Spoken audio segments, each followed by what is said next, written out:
Bismillahirrahmanirrahim. Assalamualaikum warahmatullahi wabarakatuh.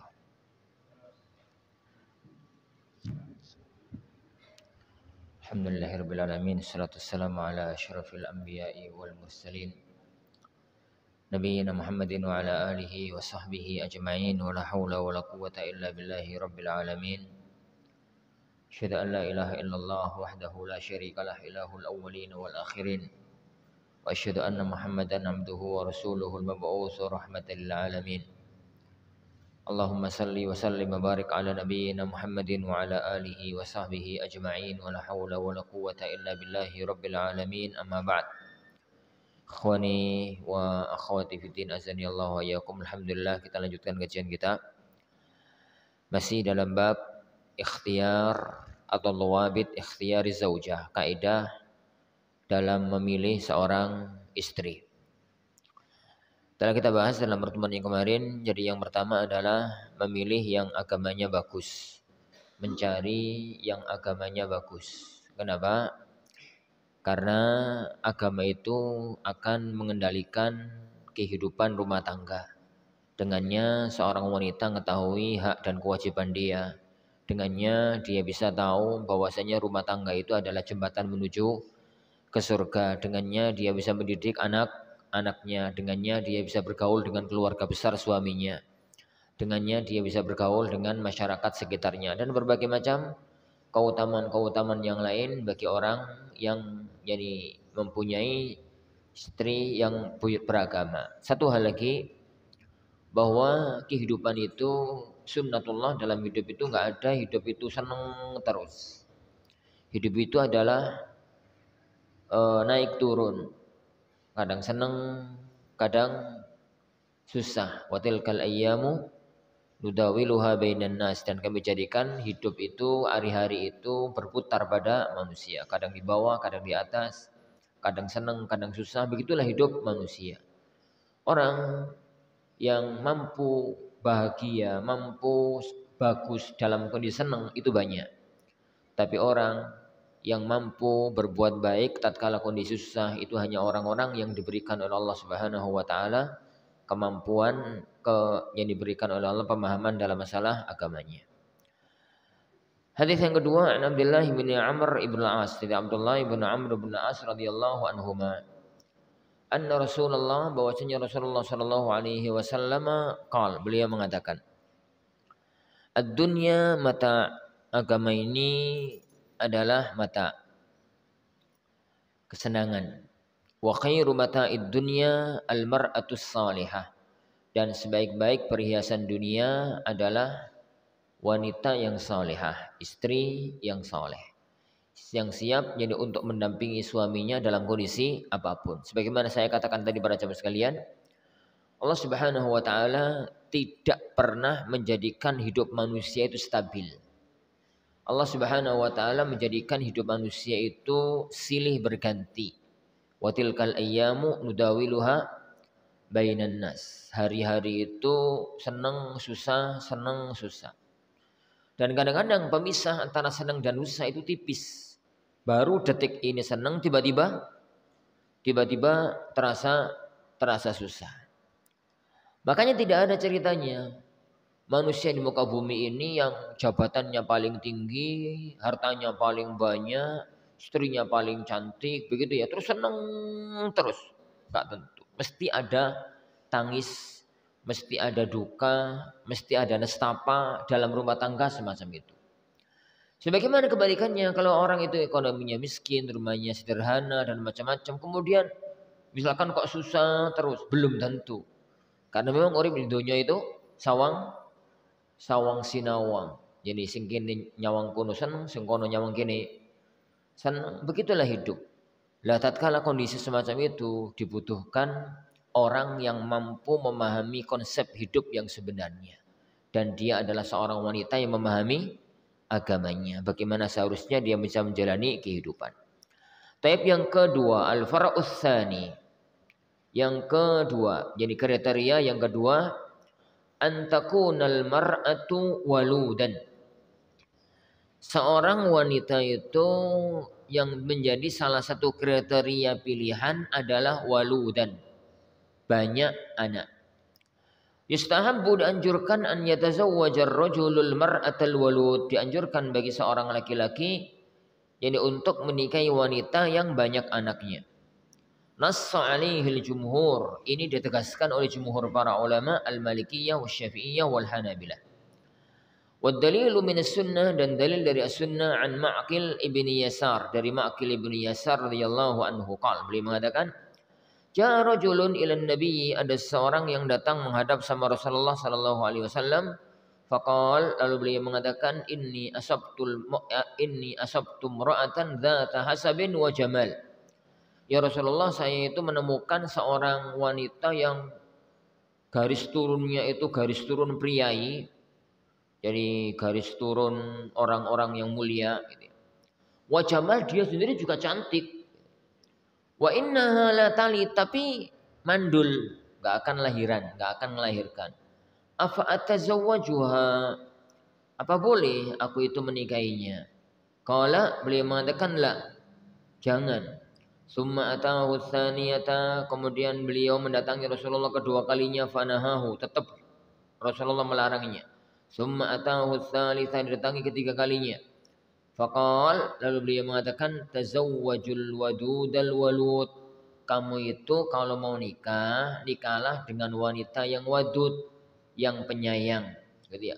Al walud, yang banyak anaknya. Fa inni mukatsirum bikumul umama, karena aku akan menggambarkan jumlah kalian yang besar di hadapan para umat-umat yang lainnya.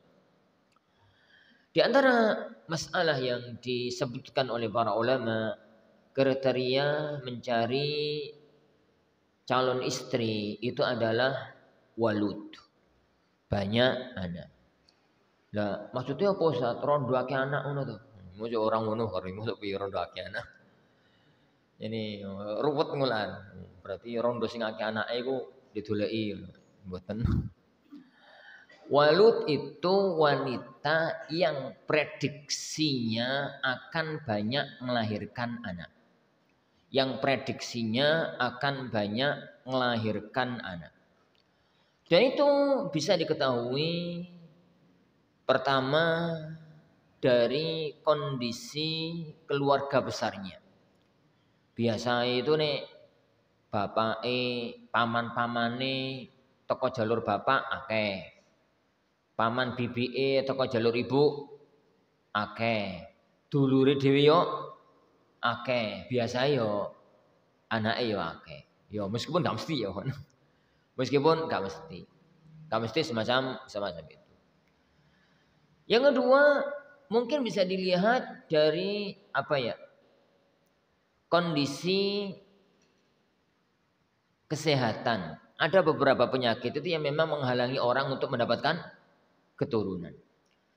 Secara umum dua itu.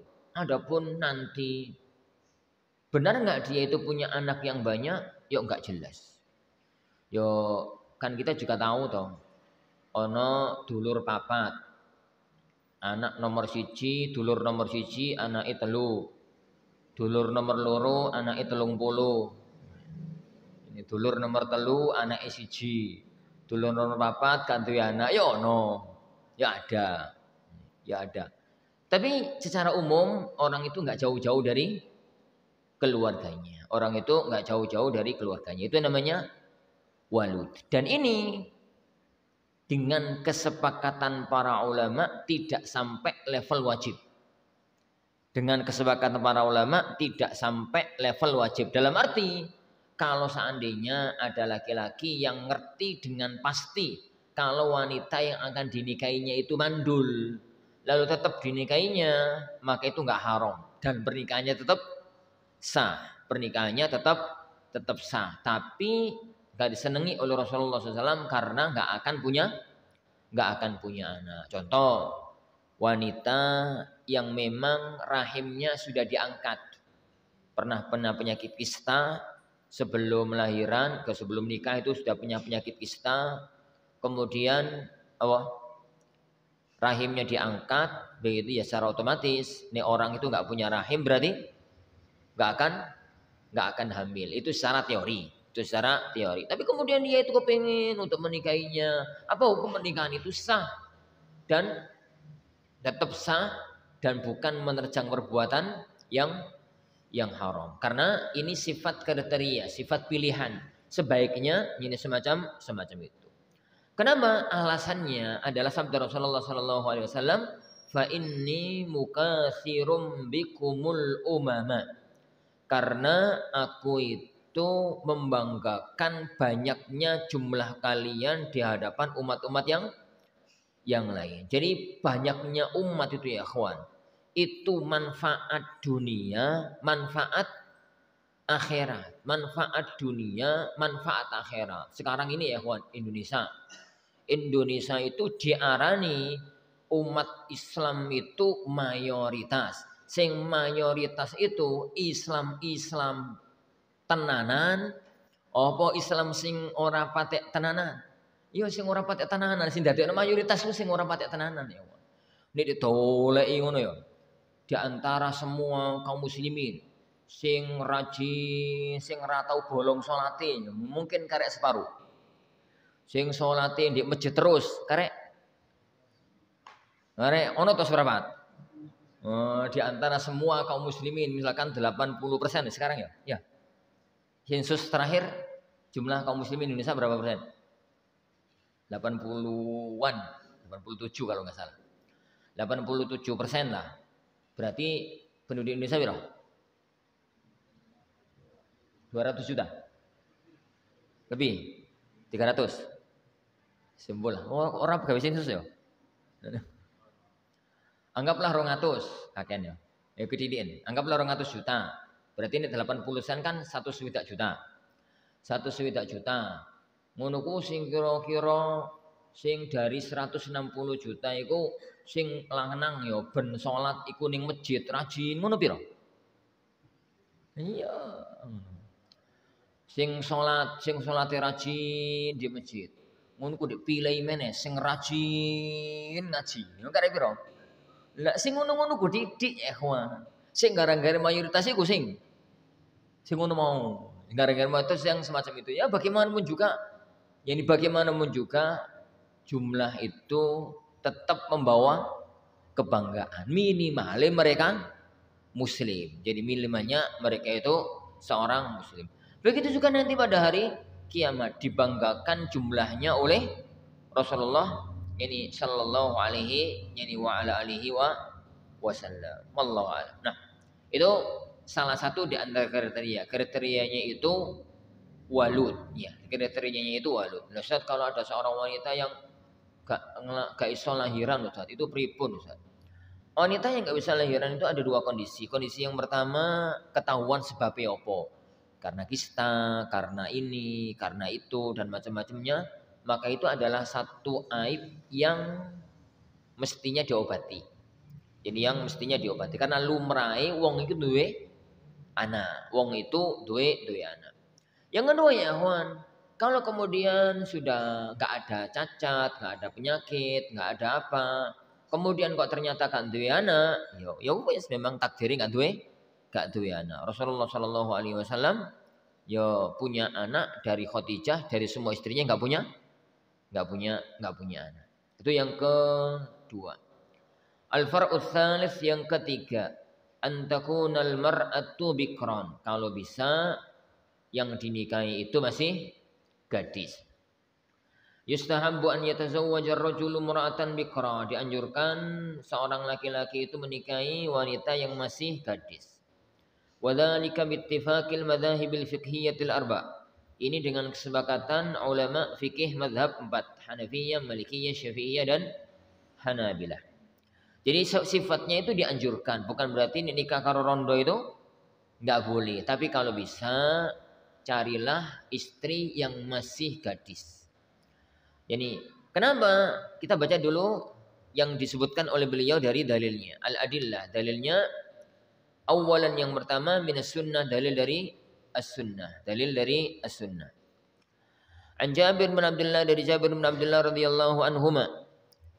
Qala kuntu ma'an Nabi, saya pernah bersama Rasulullah sallallahu alaihi wasallam fi ghazatin, dalam satu peperangan. Pulang dari peperangan maksudnya.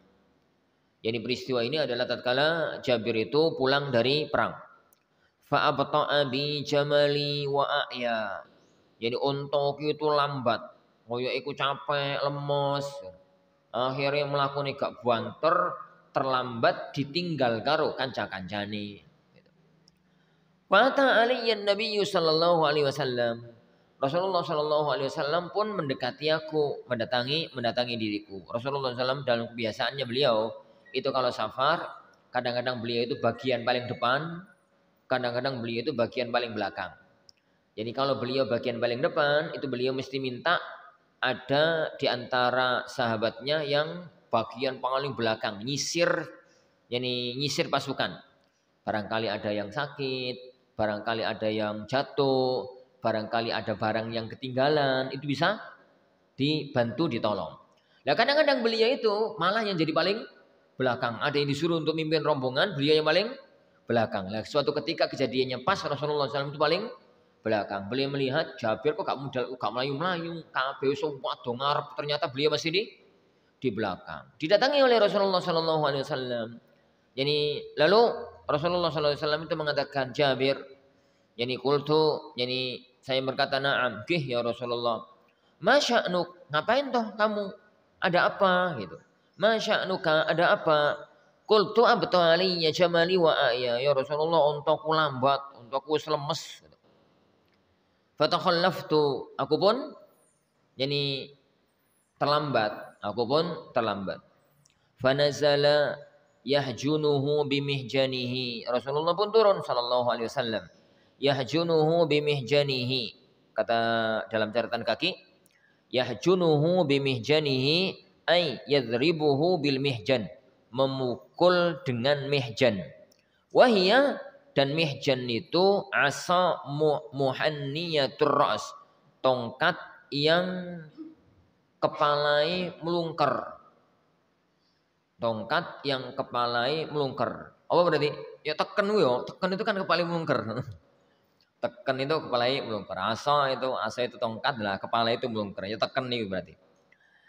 Nah, itu yadribuhu bimihjanihi. Kata beliau, yunglor, ini silahkan lihat At-Tawdhih li Syarhil Jami' As-Sahih. At-Tawdhih, kitab Tawdhih Syarah Al-Jami' As-Sahih Ibn Al-Mulakkin. Ini Syarah Fathul Bari. Syarah Fathul Bari. Syarah Sahih Bukhari ditulis oleh Imam Ibn Al-Mulakkin, gurunya Al-Hafidh Ibnu Hajar. Yani Al-Imam Al-Hafidh Ibnu Hajar kalau saya katakan menulis Fathul Bari itu sebagian besarnya ngambil dari kitab ini. At-Tawdhih li Syarhil Jami'. Aku pun naik jalan. Itu makna aku fu an Rasulullah. Aku saiki itu nahan, gek mau iku kongkon melaku gak iso melaku, saiki banteren, aku tahan ben Rasulullah ben iso menyertai Rasulullah sallallahu alaihi wa ala alihi wasallam. Nah, itu salah satu di antara ya keutamaan kemukjizatannya beliau sallallahu alaihi wa ala alihi wasallam. Jadi qala, nah setelah itu kan beliau berangkat berdua toh. Jadi rombongan sudah depan, tinggal beliau berdua sama Jabir sama Rasulullah SAW. Ngobrol tengah jalan, ya ngobrol ngalur ngidul ngetan ngulon, ngoten nggih. Karena hadis ini panjang, dipotong oleh beliau bagian ini toh. Ini ngobrolnya macam-macam. Lah salah satu di antara tengah-tengah ngobrol itu Rasulullah melihat Jabir itu wis wae nikah, sek enom wis wae nikah, sedurung nikah. Jadi wis nikah apa durung? Jadi wis nikah kok ono undangan. Jadi akhirnya beliau tanya, "Tazawwajta Jabir, kamu sudah nikah atau belum?" Qultu, "Na'am, ya Rasulullah pun. Kula niku pun nikah ya Rasulullah." Qala bikran am sayyiba. Lho, nikahi karo gadis apa karo rondo? Nikahi karo gadis atau karo rondo? Qultu, yani saya berkata, "Bal sayyiba. Aku nikah karo janda ya Rasulullah." Qala Rasulullah SAW komentar, "Afala jariyatan." Loh, ngapain gak nikah karo gadis ae? Tula ibuha wa tula ibuka. Sampeyan iso durinan karo dia iso durinan karo sampeyan. Dalam riwayat yang lain tulahikuha wa tulahikuka. Iso guyonan, sampeyan iso guyon karo dia guyonan karo sampeyan. Lah napa kok gak karo gadis ae?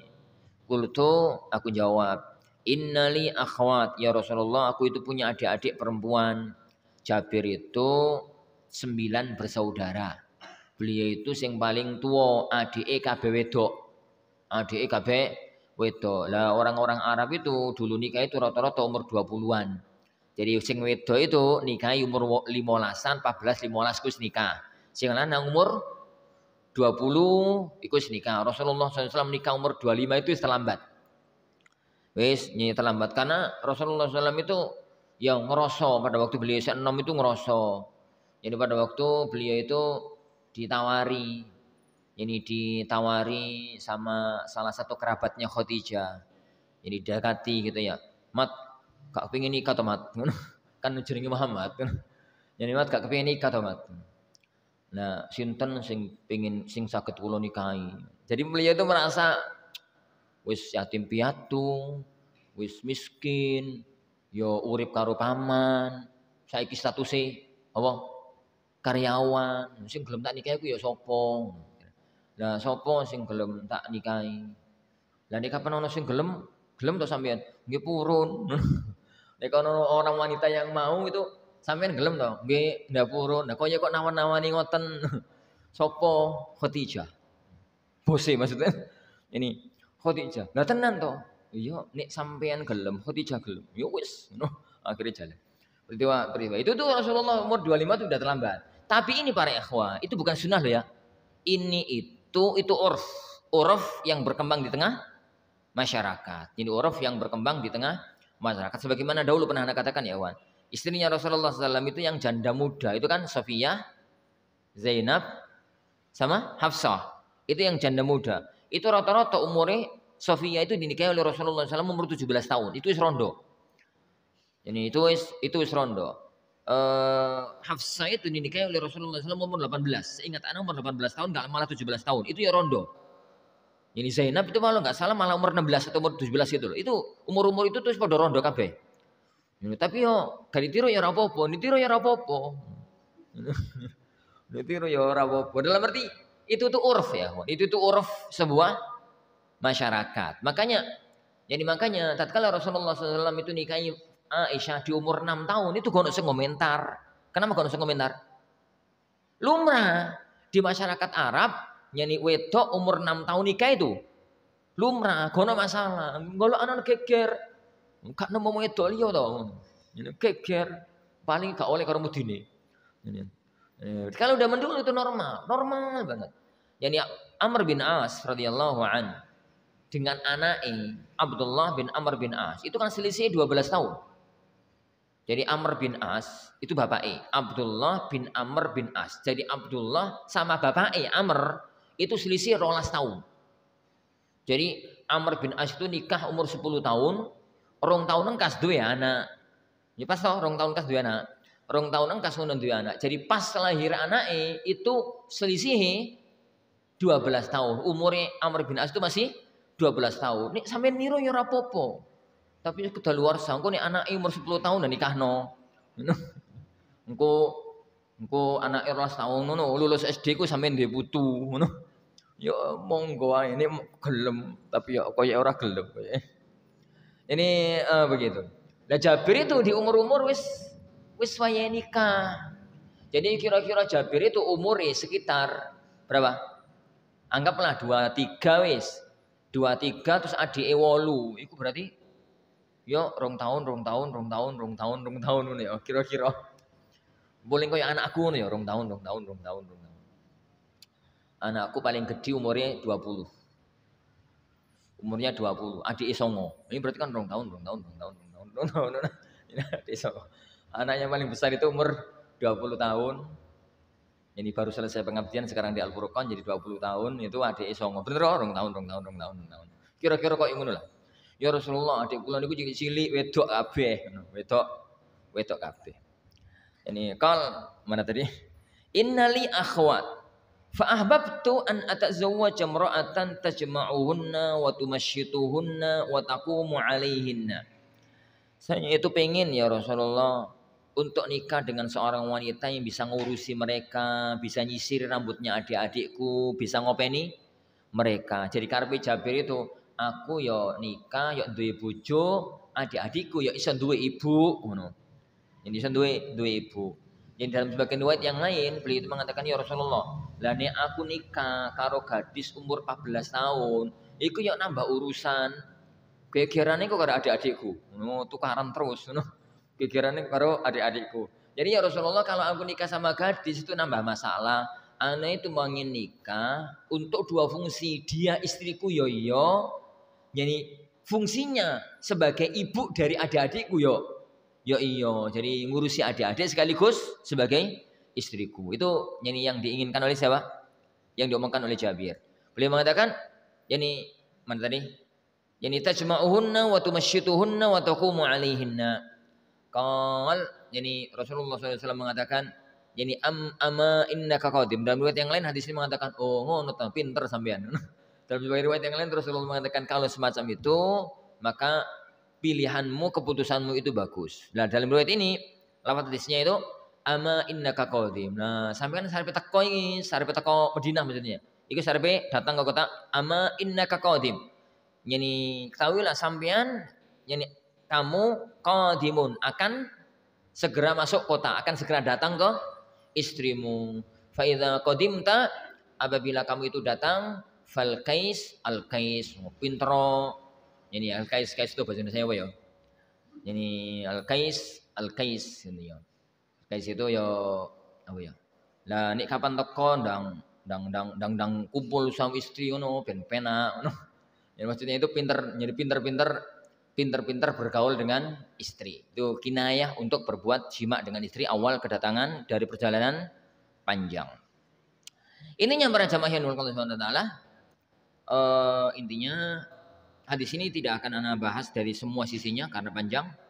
Tapi yang kita bahas adalah Rasulullah Shallallahu Alaihi Wasallam menganjurkan Jabir untuk nikah dengan gadis. Jadi nikah dengan gadis itu lebih diutamakan dibandingkan dengan nikah dengan janda. Kecuali kalau ada maslahat yang diinginkan nikah dengan janda. Sebagaimana Rasulullah SAW menyetujui Jabir yang tatkala ngomong yang nikah dengan janda alasannya ini alasannya itu, maka dibenarkan oleh Rasulullah Shallallahu Alaihi Wasallam. Nah, perihal yang dimulakan Allah Subhanahu Wa Taala. Tanian, alasan yang kedua, dalil yang kedua. Li'annal bikra lam tujarrib ar-rijal. Karena gadis itu, kata beliau, belum pernah kenal karo wong lanang. Fala taqisu ahwalahu bi ahwali ghairihi. Maka seorang gadis itu enggak mungkin bisa banding-bandingkan antara suaminya dengan siapa? Orang lain, antara kondisi suaminya dengan kondisi laki-laki yang lainnya. Iku nek gadis di zaman nih Rasulullah. Nek gadis saiki embu. Jadi aku itu ini Anda itu sering bahasakan gadis itu dengan hadis ini itu kalau pas ngomong-ngomong tentang nikah di hadapan para santri gitu ya. Santri-santri ali sing umur arep nikah. Ya kawan, carilah istri yang gadis. Gadis fisik, gadis hati. Apa itu satu istilah aneh ngono. Yo gadis fisik itu kerawan. Gadis hati itu hatinya sek perawan. Hatinya sek perawan. Maksudnya yo antum adalah laki-laki pertama dalam hidup dia. Setelah bapaknya. Itu adalah laki-laki pertama dalam hidup dia. Ini sebagian santri cerdas-cerdas itu. Dalilnya apa Ustaz? Dalilnya Rasulullah memerintahkan untuk nikah dengan gadis. Dan gadis di zaman Rasulullah itu ya memang begitu karakternya.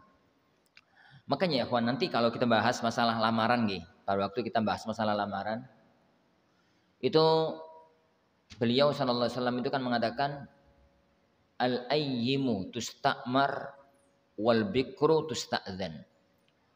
Ini ono lamaran, maka yang kalau yang dilamar itu janda, itu harus dimintai ketegasan jawaban. Duwe anak rondo ngono ya, terus ana sing nglamar, sampe dadi bapake ngomong atau dadi tekake ngomong, "Dek, ana sing nglamar sampean." Nah, kan wis tahu keluarga toh. Sinten Mas? Fulan ibnu fulan. Oh, nggih. Kawae sebut dia cuma diem itu. Harus tustakmar. Tustakmar itu tegas jawabnya. Yo enggak, yo enggak. Nah, wal bikru tusta'dzan, nih sek gadis itu dimintai izine. Para sahabat itu enggak menanyakan yang janda dimintai jawaban yang tegas. Itu lumrah lah.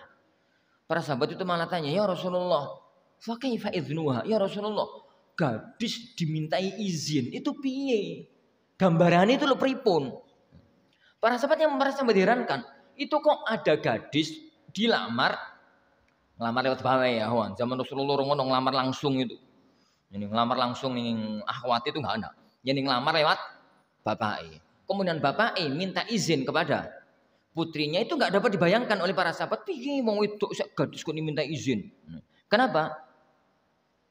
Bangsa Arab ya Wan zaman itu, wanita gadis lebih baik mati daripada mengungkapkan cinta. Itu aib besar.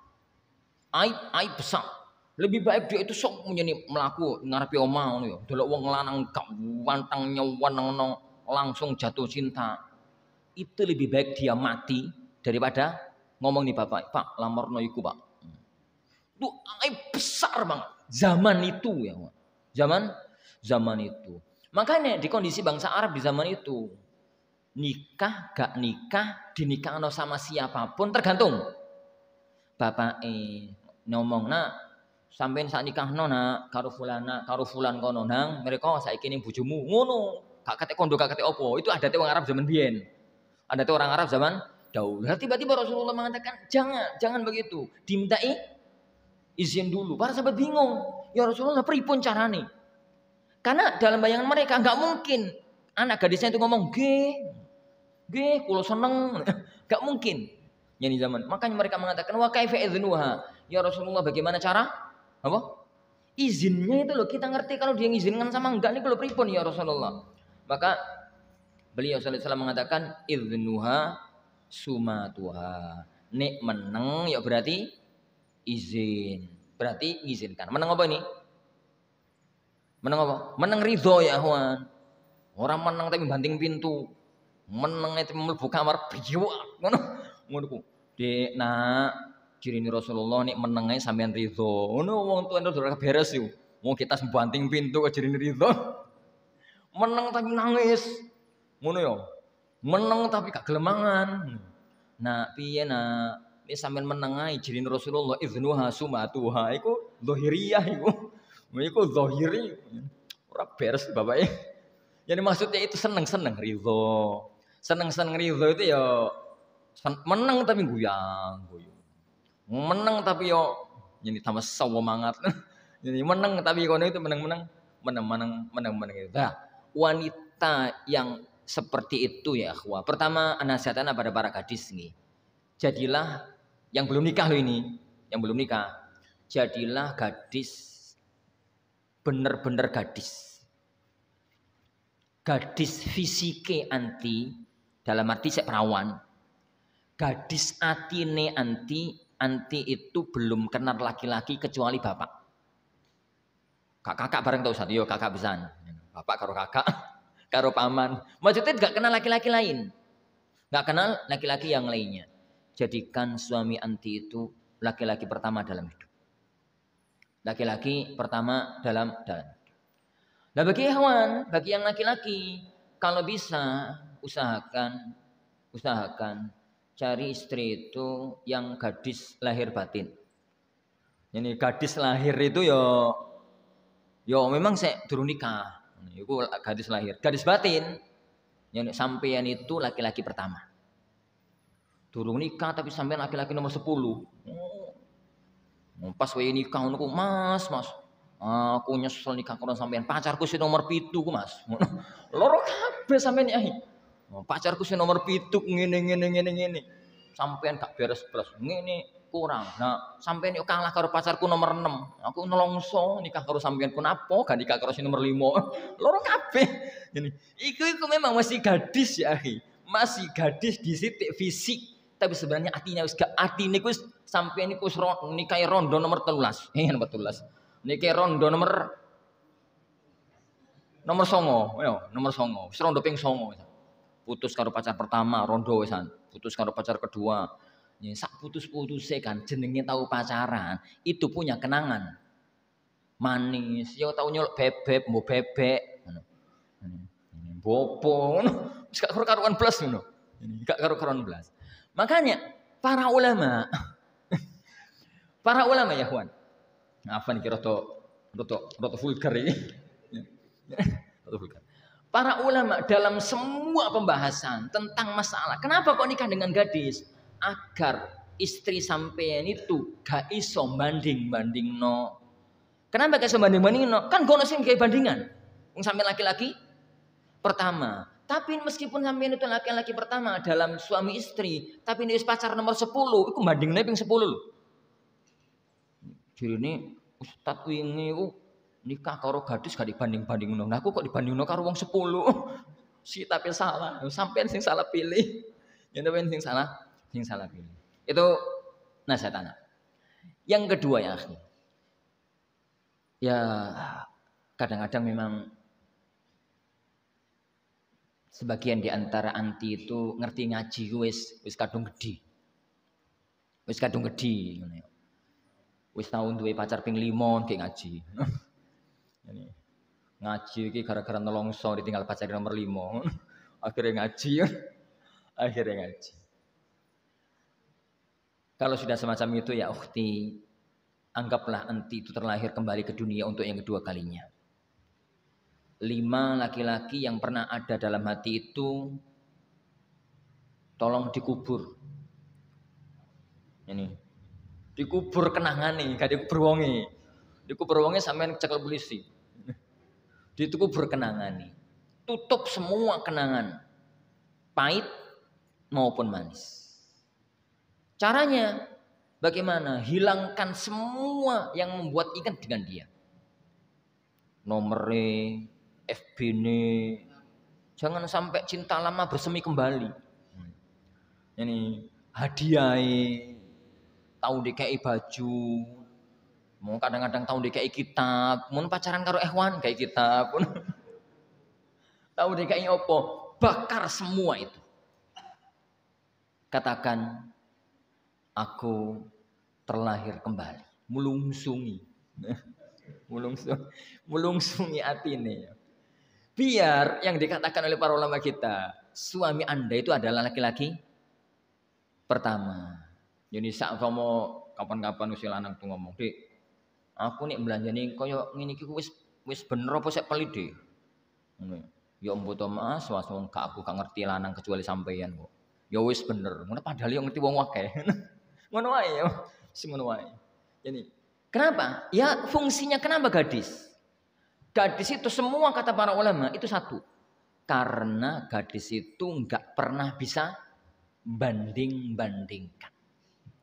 Nah yang nggak pernah bisa bandingkan itu ya gadis luar dalam, gadis ini dan gadis ini gadis itu, dan itu yang perlu untuk dihati-hati ya, ini perlu untuk hati-hati sekali. Makanya Islam itu sangat perhatian di titik ini, pergaulan, perhatian, jangan sampai kemudian memasuki arena-arena yang ini semacam itu ya. Karena nggak dapat membandingkan, karena nggak bisa membandingkan. Akhirnya lebih bisa untuk teriman, lebih bisa untuk bersyukur, lebih bisa jadi untuk bersyukur. Islam itu aturannya sangat indah. Yang laki-laki itu tugasnya di luar, yang perempuan itu tugasnya di dalam. Nggak keluar kecuali kalau ada keperluan. Ini keluar antara dua. Mungkin cadaran. Kalau nggak cadaran, maka jangan berai. Jangan berai, Bapak. Yo bahasa Indonesia. Ojo maca. Ojo berias. Nah, ojo berias. Ya keluar itu ya wis gak wedaan, ya gak apa. Kondisi hidup semacam ini ya, kawan. Lah kapan di omah iku sing tenanan. Di omah iku sing tenanan. Sehingga suami anti itu bisa mengatakan, saya lihat semua wanita jelek kecuali istriku. Kan yo. Dia itu nggak pernah lihat wanita cantik berhias maca kecuali istrinya. Wong di pasar ya elek-elek, kumus-kumus. Ini wong di ngene ya elek-elek. Pulang-pulang bojone ayu wangi. Lah, tapi saiki kan kuali. Kan yang akhirnya komentari, "Dik, wong itu kulo kabeh ayu, kecuali sampean." Loro kabeh. Lah piye? Ning pasar ayu-ayu. Kondangan tambah nemen. Coba meneh. Rapat RT tambah nemen. Ini urusan Agustusan. Mau tambah nemen Agustusan. Muli-muli. Empu piye? Itu yang membuat hidup itu kacau. Yang membuat hidup kacau. Aturan syariat itu sangat indah. Aturan syariat itu sangat indah. Ini juga berlaku bagi sing lanang lho ya. Berlaku bagi sing lanang. Sing kongkon ngono kan sing wedok tak usah. Ya uga, kata Abdullah bin Abbas, "Innila atazayyanu linisa'i," yani apa itu? "Innila atazayyanu li zaujati," aku itu berhias di hadapan suami istriku sebagaimana aku kepingin dia juga berhias di hadapanku. Juga masalah ya. Juga masalah. Hidup itu ini semacam itu. Jadi kita kembali pada aturan syariat, kembali kepada yang aturan syariat. Yang sudah rumah tangga, perbaiki kondisi rumah tangga. Yang belum rumah tangga, perbaiki kondisi jiwa. Jadi kondisi hati. Jadi wanita itu usahakan ya ukhti anti yang masih gadis ya. Benar-benar gadis luar dalam. Gadis luar dalam tidak mengenal laki-laki kecuali suami anti yang pertama kali. Wallahu alam bi as-shawab. Sebentar. Masalah ula, ada satu masalah lagi. I'lamul khatib bitamazzuki hisya'il baqarah. La yajibu, yani i'lamul khatib memberitahukan kepada yang lamar bitamazzuki hisya'il baqarah, dengan robeknya hisya'il baqarah itu sana ya kok. Selaput darah. Selaput darah apa selaput darah? Pakai H apa enggak? Pakai H. Selaput darah. Tanda keperawanan itu loh. Selaput darah apa selaput darah? Mbah, ngono kula pokoknya. Hisya itu penutup, Baqarah itu keperawanan. Jadi ini ono tutupe berarti saya perawan. Ini wis tahun dibuka berarti ya wis. Ini tahun dibuka ya berarti. La yajibu i'lamul khatib bitamazzuki hisya'i baqaratin makhtubah. Tidak wajib untuk memberitahukan kepada wanita laki-laki yang melamar dengan telah robeknya selaput darah. Qabla dukhuli biha, sebelum dikumpuli. Maksudnya setelah nikah. In kana bisababi haditsin au nahwi dzalik. Yani kalau sebabnya itu adalah karena ini kecelakaan atau sebabnya itu adalah karena yang lainnya. Wabihi aftat al-lajnah ad-daimah, dan ini yang difatwakan oleh al-lajnah ad-daimah. Masalah ini akhwan masalah panjang sebenarnya, ana baca sekedar untuk baca ini. Masalah panjang. Dalam satu masalah insyaallah nanti akan kita bahas dalam masalah fikih namanya uyub an-nikah. Yani aib dalam pernikahan. Aib dalam pernikahan. Jadi kita bahas artinya di sini. Jadi kalau hilangnya Baqarah itu bukan karena perbuatan terlarang, tapi karena perbuatan yang halal. Apa contohnya? Jatuh teko sepeda motor, terus itu ini luka. Atau latihan tai chi, terus tai chi kan iso sampai satu kaki ini maju, satu kaki ini buri, ngono yo. Kak ngono. Itu sampai kemudian jadi selaput darahnya luka. Kalau semacam itu nggak usah, karena itu tidak harus disampaikan. Bahkan seandainya ada satu sistem pengobatan yang mampu memunculkan kembali selaput darah itu, maka itu sebaiknya dilakukan. Makanya dalam poin yang kedua, beliau mengatakan masalah yang kedua, yajuzu radku hisya'il baqarah, boleh. Yani nyambungkan kembali. Bicara nih, tanya dokter aja tanya aku. Mau tanya aku yo sampai lim tak piye ngono. Dilema tidak apa anu tanya aku. Ya tanya dokter.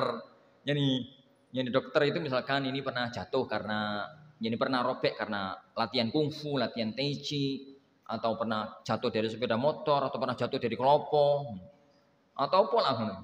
Lo robek, tapi bukan karena perbuatan zina. Jadi makanya beliau mengatakan alladzi tamazzaqa bisababi hadits. Yang robek itu karena kecelakaan, au tisab, au ikra, atau ya dipaksa, perkosa kalau bahasa kita. Wala yajuzu, itu nggak apa-apa kalau kemudian disambung karena dia nggak salah. Disambung menit maksudnya apa dimuncul lagi. Ben nanti pada waktu malam pertama dengan suaminya itu masih keluar darah keperawanan.